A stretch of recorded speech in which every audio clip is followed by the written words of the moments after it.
Marami na po tayong narinig na kwento kung bakit etong si Attorney Vic Rodriguez ay malaki ang inikot, malaking turnaround ang nangyari sa kanya. Masugid na taga-suporta ni Marcos Jr. Ngayon ay umaanib na sa kampo ni Duterte, abay suportado si Sara Duterte, at darating tayo siguro sa punto na marami siyang alam, kuno na baho at pwede niyang ilabas laban nga sa mga nasa Malacanang kay Marcos Jr., kay President Marcos Jr. Matindi, no? Pero bottom line, ang nakikita po natin sa mga ganitong klaseng tao ay ambisyon, pansariling interes. Kung wala kang political intention, political ambition, siguro mas maigi, manahimik ka na lang 'di ba? Bilang isang attorney, meron ka namang title, meron kang magandang trabaho, 'di ba? Naging executive secretary ka ng presidente. So siguradong mataas na ang ranggo mo bilang isang attorney, ano. Pero tama, tama 'yon na ang mga katulad nila talaga ang intensyon ay pansariling kapakanan, may mga political ambition ang mga ganitong klaseng tao, kaya aktibo. Kawa naman, 'di ba? Eto madalas ay nasa tinatawag nilang maisog rally, talagang maka-Duterte pala ito. Alright, so ngayon naman tungkol po doon sa sinasabing pambubulabog na ng PNP at CIDG sa mga compound na ng si Kibuloy dyan sa Glory Mountain, may reaction naman etong si former executive secretary na si Attorney Vic Rodriguez. Ginamit niya yung term na pananakot. Yung nangyari daw na iyon ay pananakot ng mga kapulisan at CIDG. Kung talagang pananakot yon, hindi mo rin masabi na pananakot. Bakit mo? Ay inamin naman po nung executive secretary naman na si Kibuloy na sila, yung mga tao dyan, ay nakahanda. Alam na daw nila ang mangyayari. Nadulas nga yung secretary na yun sa kanyang binitawang salita. Pinaghahandaan daw nila. So ayan, yan po ang ginawang paghahanda. Hinakot ang mga followers. Naku, ay sa tingin ko naman, hindi naman yan regular na naandyan yung mga yan. Malabo rin na sabihin na dyan nakatira yung mga yan. Ano pa ang mga paawan na itong grupo na ito na kuno ay na-trauma yung mga bata? Naku, hindi. Hindi yun na-trauma.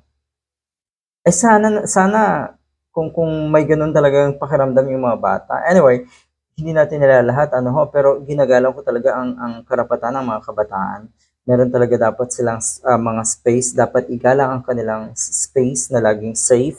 Yun po ay paniniwala rin natin. Pero yun kasing mga magulang, yun kasing mga naandito na nakakatanda, ang sa tingin ko ay nagdala rin dyan sa mga kabataan na yan, dyan sa loob. Tinipon, okay, hinakot ng grupo ni Kibuloy. At ang masaklap dyan, hindi nyo pa rin ba talaga napapansin na kayo po ay ginagamit na kasangkapan na itong si Kibuloy para siya ay depensahan? Ginawa kayong human shield. Abay na, andyan si Kibuloy sa tingin ko. Sabi nga ng mga netizens, baka nga may bunker dyan, may underground tunnel dyan, at naandyan si Kibuloy. Natural lamang na or sa nakita nyo po na dami kuno ng supporters na naandyan, siguradong pinaghandaan talaga nila. At yung paawan na kuno ay na-trauma, yung paawan na kuno ay binulabog sila, hindi daw makatarungan, talaga ba?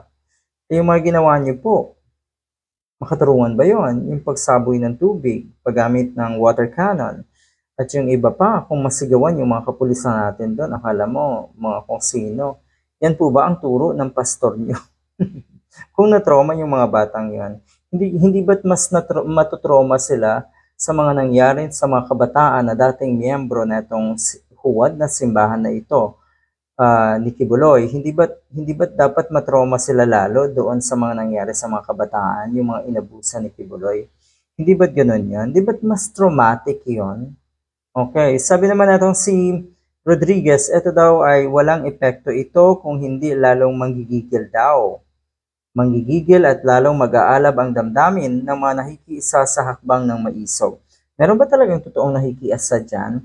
Ang nakikita kasi natin, yung mga naandyan ay yung mga bayarang vlogger, yung mga dikit kay Duterte na may mga posisyon na, may mga pangalan na, katulad ni Harry Roque, katulad niyo po, Attorney Vic Rodriguez, kayo-kayo lang naman. Kayo-kayo lang ang umaattend sa mga rally. At karamihan na makikita dyan na nasa harapan nyo, naku, ay mga hakot yan. Hindi naman totoong taga-suporta yan. Hindi mga organic na taga-suporta, sabihin na natin. Ano ho? So kung kayo po ay nagsalita sa mga taong hinakot, binayaran, o di ba, napakalaking panluloko niyo po yan sa mga o sa inyong sarili. Niloloko niyo po ang inyong sarili sa aspetong yan. Okay, pananakot daw talaga ang mensahe na itong ginawang ito ng PNP at CIDG, dyan nga sa mga compound ni Kibuloy. Pananakot ha, pero yun nga, kung babalikan natin, alam ng grupo na itong si Kibuloy. At baka nga, baka nga ang nangyari dyan may tumimbre kay Kibuloy.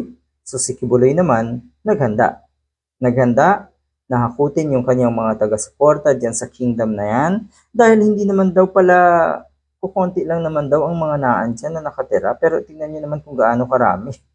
Madaling araw, dyan kayo natutulog. Kalokohan na itong mga to. Wala kayong sariling buhay. No wonder. Kawawa kayo kung kayo ay patuloy na magpapauto dito sa kuno ay Son of God. Nakakatawa at ang sakla po ng buhay nyo na kayo naan dyan sa mga compound na si Kibuloy.